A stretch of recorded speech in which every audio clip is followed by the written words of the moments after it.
what else everybody like? Parfaits. Have you ever met a person you say, hey, let's get some parfaits? They say, hell no, I don't like no parfaits. Parfaits are delicious. No!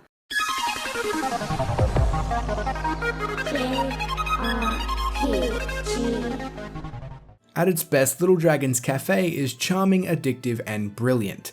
At its worst, it is beyond frustrating, and it's really hard to quantify my overall experience. Before kicking off, I will say that a lot of my complaints stem from things that probably should be patched. It would certainly be possible, and while I haven't seen or heard anything about a day one patch as of yet, if there does end up being one, it will likely fix a lot of what I took issue with. I've talked about this now in multiple videos prior to this one, but it's really important to get this across. Little Dragon's Café is much closer to a story and character-driven RPG than it is to something like Harvest Moon or Story of Seasons. There aren't any battles, but much more emphasis is put on chapters and progressing through the story than there is emphasis on the micro tasks like cooking and managing the cafe. It's a tricky game to find a comparison for. It's a little bit of Harvest Moon and Story of Seasons, it's a little bit Yonder, and it's got a healthy dose of RPG. Day to day, you'll step outside and explore the world, searching for ingredients and recipe fragments. You'll find ingredients all over the place, in bushes, up trees, you can go fishing or get them from monsters. Your dragon will also play a big part in finding ingredients. Your little dragon is the only one who can fit into these hidey holes, and once it gets bigger it can mow down grass to uncover more ingredients. The game is at its best when more of the world becomes available to you. This happens at preset increments that coincide with your dragon's growth. Once it's an adolescent, you can move rocks around to reach new areas you couldn't before. Once it's a teenager, you can destroy some obstacles and even have limited flight. And once it's an adult, you have full access to the world. Each step brings out the best in the game, and it feels great getting to finally explore other areas and collect more recipes and ingredients. The problem is how long it takes for one of these growth spurts to happen. The first one feels right, it happens relatively quickly. The second takes a little bit longer, but it's not too bad. If I'm remembering correctly, it was 4 story chapters. This gives you limited flight and the ability to destroy small obstacles. A huge portion of the world is open to you at this stage, but that stage lasts for the next 7 or 8 story chapters. It feels like an eternity.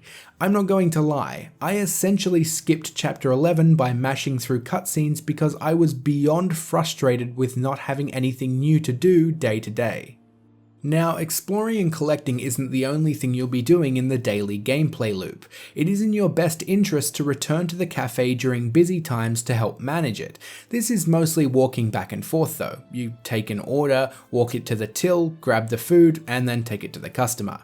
Then clean up once they've left. You have staff there, but they are woefully inequipped to handle the afternoon and evening rush. Their priorities don't seem to make sense half of the time, they get in your way often, but most frustrating of all is their slacking off mechanic. I know this is meant to be just another portion of managing the cafe. Seemingly at random, one or more of your staff could start slacking off. They walk into a corner and stop working. You have to talk to them to get them to return to work. This happens way too often though, and every time one of their stupid slacking off prompts appears over their head, it annoys me to no end. You can also cook of course, but this is mainly to make food for your dragon. Feeding your dragon regains its stamina and can also be used to alter its colour. The cooking minigame is of the music rhythm variety and it's not bad, if a little basic. But there is definitely room for improvement on the quality of life front. You can only cook one thing at a time, and each time you cook a dish, you need to do the rhythm minigame. So if you want to turn your dragon blue, for instance, you need to feed it a lot of blue food, which means you need to cook a lot of the same food, and there is no option to do multiples or stacks. If you want 20 of the same dish, you need to select the dish 20 times, choose the ingredients you want in it 20 times, then complete the rhythm minigame 20 times. I hope this has painted a better picture of what I meant by the microtasks having less emphasis. These are loose threads helping tie the game together on a gameplay front. The game's focus lies squarely on the characters and the story, and in that sense, it's a huge success.